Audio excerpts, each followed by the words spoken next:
বড়জালেঙ্গায় উন্নয়নের প্রতিশ্রুতি শুধু কাগজে কলমে। ডাকবাংলা নিম্ন প্রাথমিক বিদ্যালয়ে রাস্তা সংস্কারের দীর্ঘদিনের অবহেলায় ক্ষুব্ধ স্থানীয় বাসিন্দারা। কাজ না হলে ভোট বয়কটের হুঁশিয়ারি। আমরা এটাই দাবি, স্কুলের রাস্তাটা খালি সুন্দরভাবে সুস্থভাবে হইতো, আর ওইলে মানে ফাঁকা হইতো, সুন্দর হইয়া হইতো।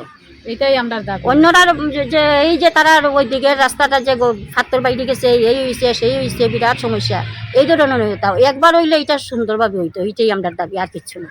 কাছাড় জেলার বড়জালেঙ্গার ডাকবাংলা নিম্ন প্রাথমিক বিদ্যালয়ে রাস্তা সংস্কারের শিলান্যাস হয়েছিল 2016 সালে, অথচ আজও শুরু হয়নি কাজ। বর্ষাকালে কাদামাটির অগম্য রাস্তায় স্কুলে যেতে চরম দুর্ভোগে পড়ছে ছাত্রছাত্রীরা। স্থানীয়দের অভিযোগ, সরকারি তহবিল ও শিলান্যাস ফলক দুটোই উধাও। সাধারণ সভায় রীনা রানী দাস, সাবিত্রী দাস, সঙ্গীতা তেলি সহ বাসিন্দারা ক্ষোভ উগরে দেন। প্রশাসন ও জনপ্রতিনিধিদের বারবার জানিয়েও মেলেনি কোনো সমাধান। তাই এবার স্পষ্ট হুঁশিয়ারি, দ্রুত রাস্তা সংস্কার না হলে ভোট বয়কট করবেন তারা।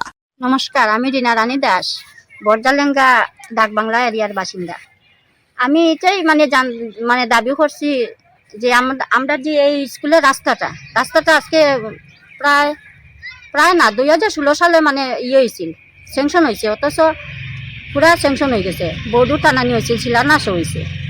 তারপরে দেখা যায় এরপরে আমরা এরিয়ার আমরা এই পাড়ার যতজন সদস্য আছি, সব সদস্যরা সিগনেচার লইয়া মানে এটা ব্লকে জমা দেওয়া হয়েছে। তা সত্ত্বেও আমরা স্কুলের রাস্তাটা হইতেছে না। এখানে বাচ্চারা, ছোট ছোট বাচ্চারা, তো এলপি স্কুলের বাচ্চারা, তারা যাতায়াত করতে তারা বিরাট অসুবিধা হয়। বৃষ্টির দিনে পিছলা হয়ে যায়, রাস্তাঘাট বই সই লইয়া নষ্ট হয়ে যায়, তারা বিরাট অসুবিধা হয়। তারপরে একজন যদি অসুস্থ রোগী হয়, বিরাট কষ্ট হয় জানুন, রাস্তার যে নিয়ে মেইন রাস্তার যে নিয়ে উঠাইতো, এটা এরা খান্দ হইয়া বইয়া নিয়ে উঠাইতে লাগে অসুস্থ মানুষকে। আমরা এটাই চাই, শুধু আমরা রাস্তাটা একটু সুন্দর হইতো, ভালো হইতো, একটু স্থায়ীভাবে হইতো, আর যাতে একটা অটো আমরা সুবিধা হয়, স্কুলের বাচ্চারা সুবিধা হয়। আমারও আমরাও বিরাট অসুবিধা হয়, চলাফেরা অসুবিধা আমরা হয়।